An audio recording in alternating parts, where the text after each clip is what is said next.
안녕하세요. 아동생활지도 7주차 강의 시작하겠습니다. 오늘은 누리과정의 지도에 있어서 지도 실제에 대해서 교재 위주로 강의를 시작하도록 하겠습니다. 오늘은 지도 실제로서 교재 159쪽의 내용입니다. 여러분들은 교재를 함께 보시면서 들어주시기 바랍니다. 이번 시간에는 교재의 내용을 위주로 진행이 되니까 교재를 함께 꼭 봐주시기 바라고요. 159쪽입니다. 신체운동 건강 영역의 내용에 대해서 지도 방법에 대해서 얘기할 건데요. 오늘은 영역이 신체운동 건강 영역입니다. 영역에 나와 있는 생활지도 내용인데요. 내용 범주에 보면 건강하게 생활하기가 있죠. 건강하게 생활하기, 안전하게 생활하기가 있는데 건강하게 생활하기에서 보면 내용에 건강하게 생활하기는 내용 범주라고 그랬죠. 범주 안에 내용에 보면 몸과 주변을 깨끗이 하기, 바른 식생활하기, 건강한 일상생활하기, 질병하기, 예방하기가 있는데요. 건강하게 생활하기 위해서 몸과 주변을 깨끗이 하게 보면 질병을 예방하기 위해서 자신의 손과 몸을 깨끗이 하는 방법을 알고 실천한다. 유아 생활 주변을 깨끗이 하는 습관을 기르도록 한다의 내용으로 구성이 되어 있습니다. 요즘에 코로나19로 인해서 올해는 아이들이 선생님들도 모두가 손을 깨끗이 씻는 것에 대해서 습관화가 되어 있을 것입니다. 그래서 우리 몸과 주변을 깨끗이 하기 위해서는 일단은 손과 몸을 깨끗이 하는 방법을 알고 실천해야 되겠습니다. 그래서 지도 방법에 대해서 몸과 주변을 깨끗이 하기 위해 지도 방법 및 유의점에 보면 유아들은 스스로 손을 씻거나 양치를 바르게 실천할 수 있도록 교사가 관찰하고 지도해야 하겠습니다. 아이들이 손을 깨끗이 씻는지 양치를 바르게 하는지를 항상 우리가 관찰을 통해서 아이들을 잘못된 습관은 지도할 수 있도록 해야 하겠습니다. 또한 양치를 하다 보면 칫솔이 마모가 되는데 마모율은 아이들에 따라서 습관에 따라서 태도에 따라서 다릅니다. 그렇기 때문에 학기 초에 양치 칫솔을 가져왔지만 아이들이 사용하는 과정에 따라서 한 학기를 하지 못하고 2달 만에도 교체할 수가 있을 것입니다. 그래서 칫솔의 마모 상태를 보시고 교체가 필요하다고 생각하면 학부모님께 연락해서 교체하도록 해야 하겠습니다. 그 다음에 칫솔질이 바르지 않은 아이들은 우리가 관찰을 통해서 바르게 지도하는 선생님들이 모델을 보여서 바르게 지도할 수 있도록 해야 되겠고요. 과거에는 수건을 많이 사용했었죠. 개인별 수건도 사용했었고 공동 수건을 많이 사용하고 했으나 지금은 감염병 예방 차원에서 가능한 한 핸드타월을 많이 비치하고 사용하고 있습니다. 그래서 핸드타월을 사용하고 그다음에 칫솔은 사용한 후에 꼭 살균 소독기에 보관할 수 있도록 해야 합니다. 근데 아이들이 양치를 하고 나서 칫솔을 깨끗하게 닦지 못하고 그냥 이렇게 두는 경우가 많기 때문에 교사는 수업이 끝난 다음에 소독기에 있는 칫솔과 양치컵을 모두 꺼내서 깨끗이 닦은 다음에 세척한 다음에 다시 살균 소독기에 넣어서 살균을 해야 하겠습니다.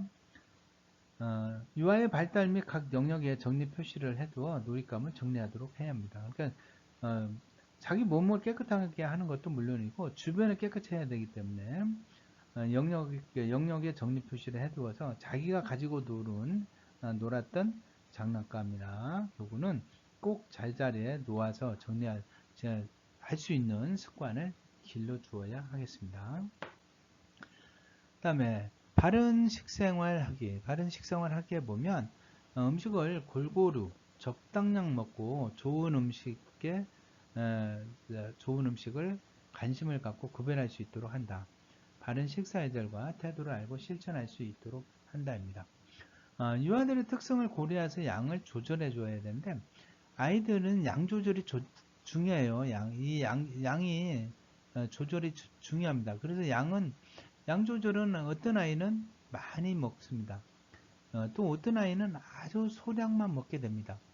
그렇지만 이건 아이들의 개인 특성이에요. 그래서 무조건 많이 먹이려고 하지 말고 무조건 먹이려고는 하지 않는 게 좋을 것 같아요.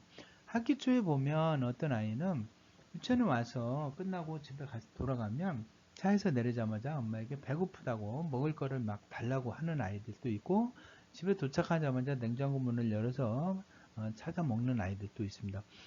이런 아이들을 보면서 학부모님은 어, 우리 아이가 유치원에서 아무것도 밥을 안 먹어서 배고프다고 이렇게 생각하시는 부모님도 계세요. 그래서 유치원으로 전화가 오죠. 그래서 컴플레인이 많이 들어오는 경우도 있는데, 아이가 양 조절을 못했기 때문에 그래요. 선생님이 이 아이가 밥을 얼마만큼 먹는지를 몰랐기 때문에 똑같이 나눠주다 보니까 아이가 밥 더 주세요 이렇게 말을 못했을 경우는 아이가 배가 고프다 수 있습니다. 그렇기 때문에 처음부터 선생님 교사들은 아이들을 주의 있게 관찰해서 아이의 식사 양이 얼만큼 되는지를 꼭 파악할 필요가 있습니다. 그리고 또 아주 먹기 싫어하는 아이들이 있어요. 적은 양을 먹는 아이들이 있는데, 이런 적은 양을 먹는 아이들에게는 적게 줘야 됩니다. 적게 먹는 아이들에게 똑같이 먹게끔 해서는 아이가 굉장히 힘들어하기 때문에 적은 양을 먹을 수 있도록 지도해야 되겠습니다. 그래서 즐거운 식사 시간이 되도록 해야 되는데, 먹기 싫어하는 아이들에게 억지로 먹인다든지 해서는 안 되겠고요. 특히 학기 초에 식습관 때문에, 식사 지도 때문에 아이들이 유치원에 오기 싫어하는 경우가 종종 있습니다. 그래서 여러분들은 아이들의 즐거운 식사 시간이 될 수 있도록 양 조절을 잘 하시고, 먹기 싫어하는 음식은 억지로 먹이려고 하지 마시고 처음부터 방법을 바꿔나가면서 조금씩 늘려나가는 방법으로 지도해야 하겠습니다. 그리고 요즘에는 알러지가 많은 아이들이 많습니다. 음식에 대한 알러지가 많기 때문에, 다양한 알러지를 가지고 있는 아이들이 있기 때문에 그 알러지에 대해서도 학부모님과 꼭 상담을 해서 지도할 수 있도록 해야 하겠습니다. 또한 그 분위기를 식사할 수 있는 분위기를 꼭 가정집과 같은 가정에서 같이 음악을 틀어준다든지 하는 분위기를 조성해 주면서 아이들이 편하게 식사할 수 있도록 해야 하겠습니다. 교사는 또한 식사 방법 및 태도에 대한 모델링이기 때문에 아이들과 식사를 같이 하잖아요. 유치원 교사는 아이들과 같이 먹습니다. 초등학교나 학교 직장에서는 같이 안 먹지만은 유치원 교사는 같이 꼭 식사를 하게 되는데, 그게 바로 교사의 식사 태도라든지 식사 방법 이런 거가 아이들이 보고 배우기 때문에 그것도 하나의 식사 지도가 되겠습니다. 그다음에 식사 도구에 관심을 갖고 아이들이 손으로 먹지 않도록 해서 도구를 사용할 수 있도록 지도하는 것도 필요하겠습니다. 그다음에 건강한 일상생활하기에는 규칙적인 수면과 휴식, 배변 습관을 가지고 즐겁게 생활하는 태도를 기르게 됩니다. 그래서 하루 일과를 균형적으로 운영해야 되는데, 동적 활동을 1시간 하고 나면 꼭 정적 활동을 1시간 할 수 있도록 동적인 활동과 정적인 활동이 균형 있게 하루 일과를 구성해야 합니다. 너무 정적인 활동이 많다 보면 아이들이 피로도를 느껴서 피곤하고 건강을 해칠 수 있기 때문에 반드시 균형 잡힌 하루 일과를 계획해야 되겠고요. 그 다음에 규칙적인 휴식 시간을 제공해야 합니다. 그래서 동적인 활동을 하고 나서 많이 피곤할 때는 아이들이 쉽게 쉬게 할 수 있다든지 좀 잠을 잘 수 있는 수면 시간을 갖는 것도 바람직합니다. 그래서 아이들이 안정감을 느끼고 편안히 쉴 수 있는 아늑한 환경을 조성해 주어야 해요. 밖에서 놀고 들어와서 쉬는 시간에는 교실에 햇볕과 소음을 차단해주고 편안하게 쉴 수 있는 온도를 조절해주고, 장난감이나 인형, 음악 등 동화를 들려준다든지 해서 아이들이 편안하게 쉴 수 있도록 해줘야 합니다. 교실은 애들이 주로 생활하는 생활 공간인 교실의 온도는 아이들이 활동할 수 있도록 적당한 온도가 좋은데요. 이 적당한 온도가 몇 도일까요? 그럼 교실에서 활동하는 교실의 온도는 몇 도가 여러분들이 정확하다고 생각할까요? 예, 여기서 문제 나갑니다. 7주차 이 첫 번째 문제를 여기서 어, 여기서 나가겠습니다. 첫 번째 문제는 어, 교실의 적당한 온도, 아이들이 안정감을 느끼고 편안히 쉴 수 있는 적당한 온도는 몇 도일까요? 가 이번 주 문제입니다. 몇 도일까요? 예, 20도에서 22도 사이가 바람직하다고 합니다. 그래서 아이들께 교실의 온도는 20도에서 22도 사이로 유지해 주는 게 아이들에게 편안하고 아늑한 환경이 되겠습니다. 이 아들의 긍정적인 정서와 정신 건강을 위하여 인내력을 가지고 긍정적인 방법으로 지도해야 됩니다. 교사의 긍정적인 태도, 긍정적인 방법으로 이 아들을 지도할 수 있어야 하겠습니다. 또한 즐거운 놀이에 참여할 수 있도록 하루 일과를 놀이 위주로 구성하게 됩니다.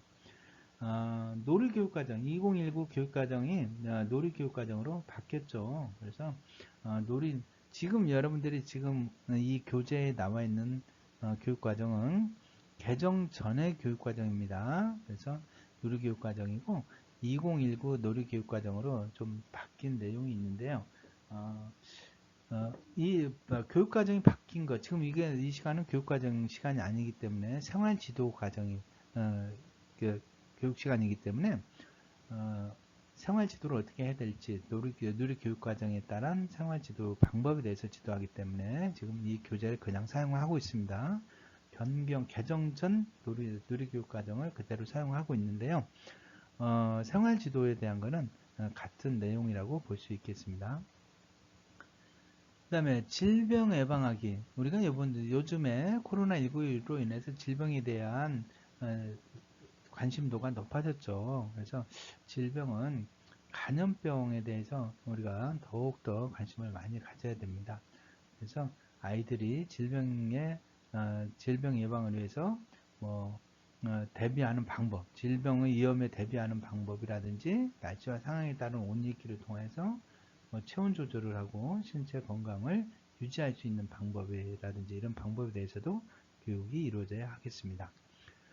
질병 관리를 위해서는 실내 습도 및 온도 조절이라든지 수시로 창문을 열기, 정기적인 공기질 검사를 해야 합니다.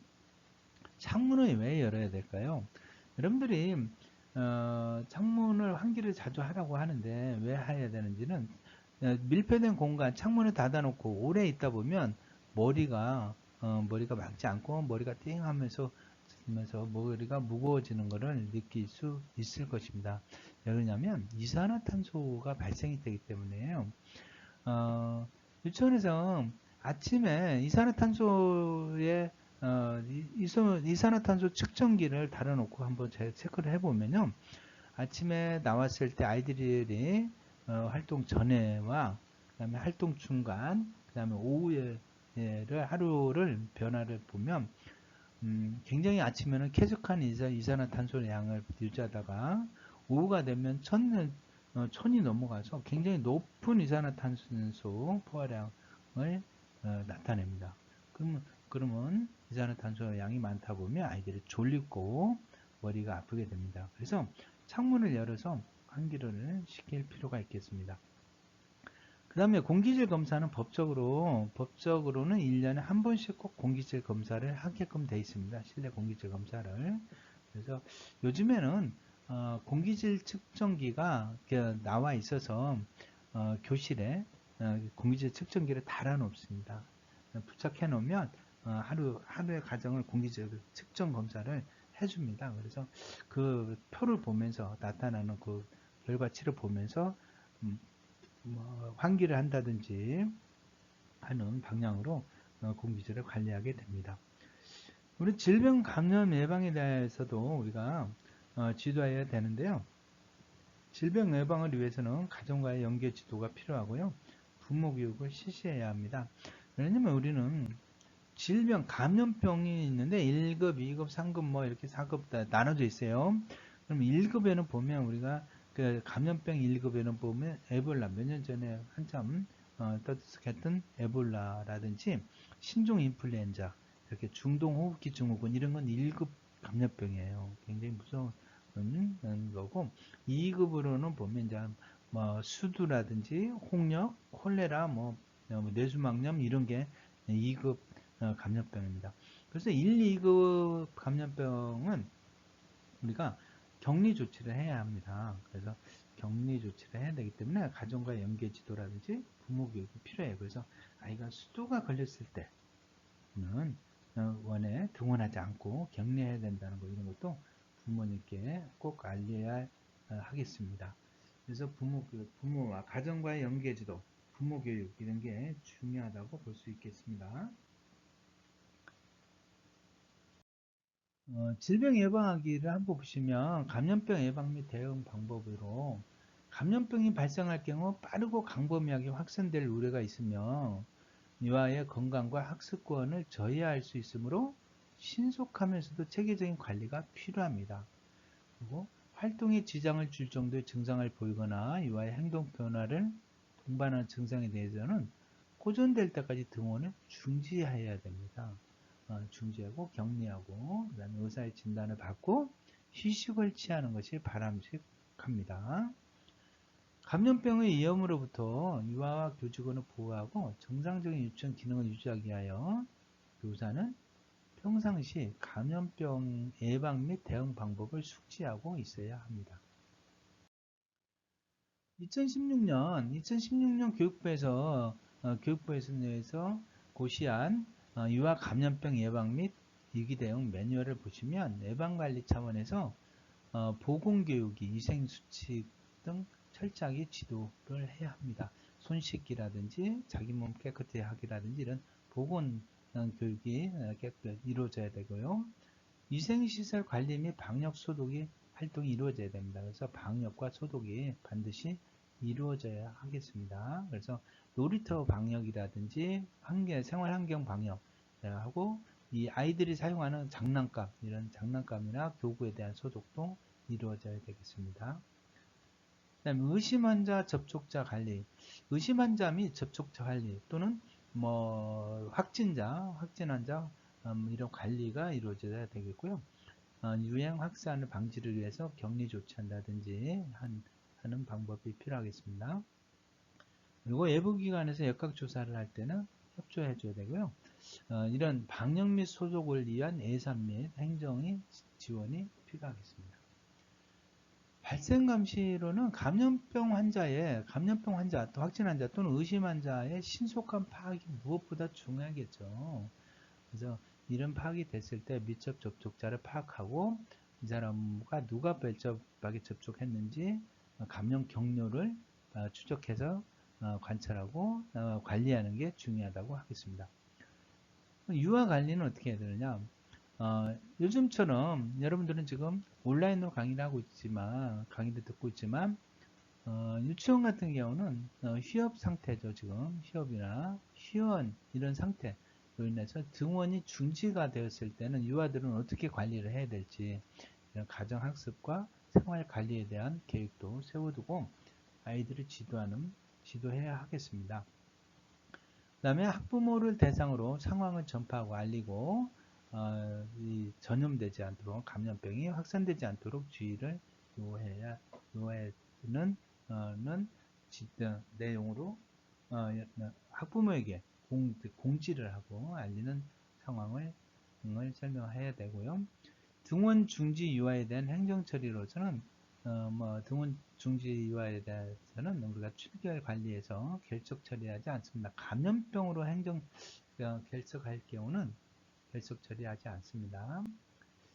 의심 환자나 또 확진 환자 이동이나 일시적인 격리로 인해서 교사 공백에 대한 조치. 의심 환자나 확진자에 접촉했을 때는 어떻게 해야 돼요? 교사도 격리를 해야 되겠죠. 그랬을 때 교사 공백에 대한 조치로서는 어떻게 해야 될지, 교실 내 유아 관리는 누가 해야 될지 이런 내용에 대해서도 매뉴얼을 가지고 대응해야 하겠습니다. 월별 유치원 빈발 감염병 내용으로 보면 결핵이나 유치원 아이들에서 주로 발생하는 것은 결핵이라든지 성홍열, 수두, 수족구병, 그 다음에 유행성 각경명염, 유행성 이하선염, 인플루엔자 이런 것들이 주로 유치원에서 많이 발생하는 감염병이겠습니다. 그래서 이러한 감염병에 대해서는 징조라든지 우리가 대응 방법에 대해서 대응 매뉴얼을 가지고 있어야 되겠고, 그 다음에 이러한 감염병이 발생했을 때는 격리 조치해야 된다는 것, 유치원의 등원을 중지시키고 격리해야 된다는 것도 여러분들이 알고 있어야 되겠습니다. 두 번째로 안전하게 생활하기 위해서는 안전하게 놀이하기로, 놀이기구라든지 놀이감, 도구, 전자미디어 이런 거를 안전하게 사용하는 방법에 대해서 습관 교육이 필요하겠고요. 요즘에는 특히 안전하게 특히 놀이하기 전자미디어 사용과 관련해서 아이들이 전자미디어에 많이 노출이 되어 있는데요. 지나친 욕구를 조절할 줄 알아야 되고 정해진 시간에만 활용하도록 이렇게 교육을 해야 하겠습니다.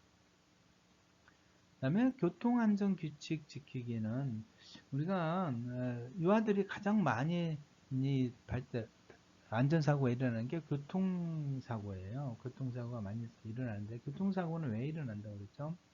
아이들이 아직 신체적으로 미성숙하고 미발달되어 있기 때문에 신체 조절이 부족하고 그 다음에 자기중심적이다 보니까 아이들이 내가 길가에서 공을 차고 놀다가 공이 도로에 들어갔을 때 찻길로 굴러갔을 때 내가 가서 그 공을 주우러 뛰어 들어가면 상대 달려오는 자동차의 기사님이 나를 보고 멈춰줄 것이다. 내 생각만 하는 거예요. 그러다 보면 사고가 나겠죠. 그래서 이러한 내용을 놀이 방법에 대한 것도 꼭 안전 놀이에 대해서 교육해 주시고 교통 규칙에 대한 것도 꼭 습관화 될 수 있도록 교육해 줘야 되는데 특히 이제 교통공원 같은데 체험학습장에 가보면 교통 신호등이라든지 뭐 건널목 횡단보도라든지 이런 게 잘 돼 있습니다. 그래서 교통공원 체험학습이라든지 경찰대학 같은데 가서 체험학습 하면서 아이들이 어렸을 때부터 교통안전에 대한 규칙 지키기가 습관화 될 수 있도록 지도했으면 좋겠습니다. 그 다음에 유치원 차를 승하차 할 때도 항상 차에 타면 안전띠를 매야 된다. 차에서는 돌아다니지 않는다 하는 기본적인 교통 안전 규칙도 또 지도할 필요가 있겠습니다. 그 다음에 비상시 적절히 대처하기 위해서는 우리가 비상시에 그러니까 아동 학대라든지 성폭력이라든지 실종, 유괴, 재난 및 사고 등 요런 때 이런 비상 상황에서 우리가 어떻게 대처해야 될지에 대해서 꼭 교육하는 거는 기본적으로 우리가 7대 안전교육에 포함이 되어 있어요. 이런 내용들이. 그래서 7대 안전교육 지도할 때 유치원에서 꼭 아이들을 위해서 1년 과정 중에 아이들에게 안전교육에 대한 지도해야 될 의무사항이 7대 안전교육이 있습니다. 안전교육에서도 이런 아동학대라든지 성폭력, 실종, 유괴 이런 데에 재난 대피라든지 이런 거에 대해서 우리가 어떻게 해야 될지 어떤 방법으로 해야 되는지를 교육하게 되어 있습니다. 여러분들은 그 안전교육 시간에 더 자세하게 이 내용은 배우게 될 거예요. 그래서 위험 상황을 인식하고 스스로 자신을 보호하는 방법을 이해시켜야 됩니다. 그러니까 성인에게 도움을 요청하는 방법이라든지 지속적인 정보 제공과 교육 등 이런 거를 통해서 아이들이 위험 상황에서 벗어날 수 있도록 해야 합니다. 예를 들면 뭐 유괴 사건 같은 경우는 모르는 사람이 아이에게 너 아이스크림 사줄게 나 아저씨 따라갈래 했을 때 따라가지 않도록 안 돼요 할 수 있도록 자기 의사를 표현을 안 돼요 엄마가 여기 금방 오신다고 여기 있으라고 했어요 뭐 이렇게 대답할 수 있어야 된다는 거죠. 모르는 사람이 가자고 하는데 따라간다거나 하지 않도록 교육해야 되겠고 또 뭐 놀이터에 놀고 있는데 나 엄마 친구인데 내 엄마가 너 요 미용실에서 너 데리고 오래. 이러면 무조건 그냥 믿고 따라가서도 안 돼요. 안 돼요. 엄마가 여기 있으라고 했어요. 엄마한테 전화 연락해 볼게요. 이렇게 얘기를 해야 합니다. 그래서 아이들에게 낯선 사람에 대해서 이미 내가 접근해 왔을 때 어떻게 해야 될지에 대해서 설명하는 걸 하고 습관화를 할 수 있도록 생활지도 해야 합니다. 그 다음에 재난 대피 훈련 같은 것도 우리가 매월 재난 대피 훈련을 합니다. 화재 대피 훈련, 뭐 지진 대피 훈련 이런 거, 미세먼지 대피 훈련, 이런 대응 훈련 이런 것도 우리가 항상 그 정기적으로 교육을 하니까 우리가 아이들에게 이런 교육에 대해서 어, 어, 정기적인 습관 교육이 이 생활 지도는 뭐라 그랬죠? 정기적으로 계속적으로 생활화 될 수 있도록 지도해야 된다고 그랬죠. 그래서 한 번 하고 끝나는 게 아니라 정기적으로 해야 됩니다. 그래서 재난 대피 훈련 같은 경우도 뭐 지진 대피 훈련이라든지 소방 훈련이라든지 이런 걸 다양하게 하는데 신속하게 대체 외부로 대피하는 방법에 대해서 우리가 생활 지도로 할 수 있겠습니다.